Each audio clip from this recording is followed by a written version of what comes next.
consider the column in the Hooksett Banner.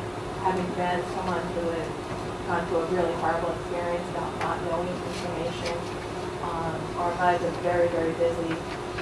Not making excuses that I can't always be here or I can't always read the minutes. But think of the opportunity every month you would be able to put important information into the Hooksett Banner, whether it's under Dave's name. I don't think that it should be an issue who's actually writing an article. You know, Trisha's saying tonight it takes weeks for her to get information into the banner. You have a guaranteed spot. It goes to every house in Hooksett. It has a Facebook account now that you can be on there. So all that information will get out very easily.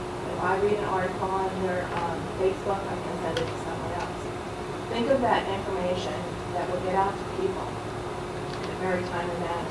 So I really, really would like you to reconsider that because it's a great opportunity for everybody in the town to be able to get that information. And I know you talked about how you like to use it. You could, you know, tie into that as far as with the PTA. So as far as getting information out, I think that's such great public relations. And people won't be blindsided again because your information will be so ready and available to them. The other idea I had for you was Power School maybe. If you can tie into Power School, they send out announcements every Monday. It's just middle school. I don't know if the other schools do it yet.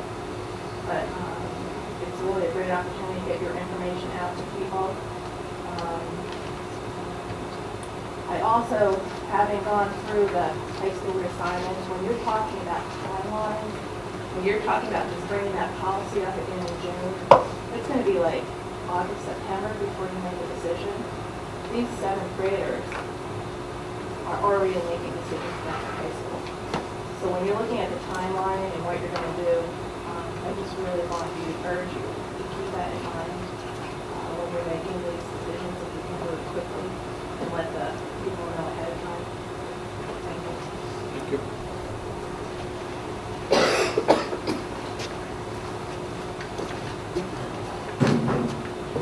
Good evening, Mark Beadle, MARCN, IBI, LLB. Just a couple things, real brief, but a few things that occurred in this meeting I would comment on. I would agree with Ms. O'Hara. Seems to me an opportunity to have a regular article in the banner is ideal. I mean, how else would you describe political relations? And after you voted against that, the immediate discussion after that was from a board member who said, how else can we reach out to the public? They have a Facebook page, which have a lot of readership. They have everybody who lives in Hooksett gets a Hooksett banner. I mean, it's up to you guys to format the article in a positive way. I don't know why you would be afraid to reach out to the public otherwise.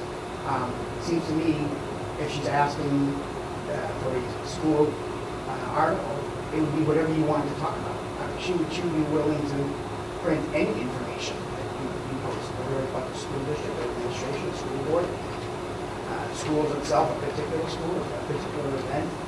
Seems to me that's a win-win for this district, and I'm not certain as to why you decline that, and I would urge you to reconsider that. Regarding the other issue about the CSV files, I don't know what a CSV file is, and I probably wouldn't be interested in reading it myself. Some other people might be.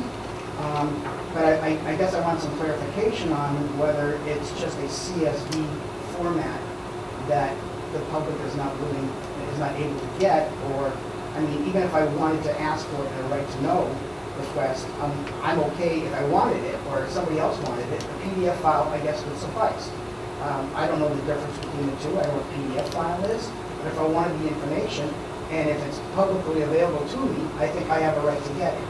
I'm concerned that some of these motions are moved in the negative, as opposed to saying restricting this, as opposed to not doing that. Words not should never be in a motion, per se.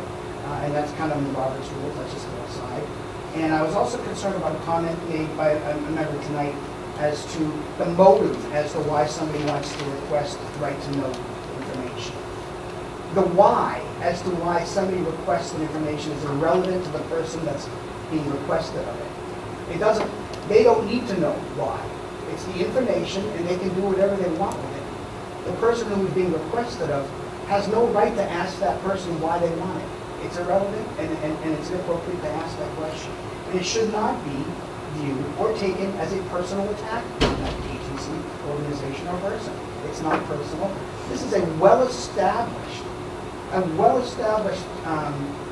function of government. Federal government, all the way down to local government. And you should not take those requests personally. It's just a request for information.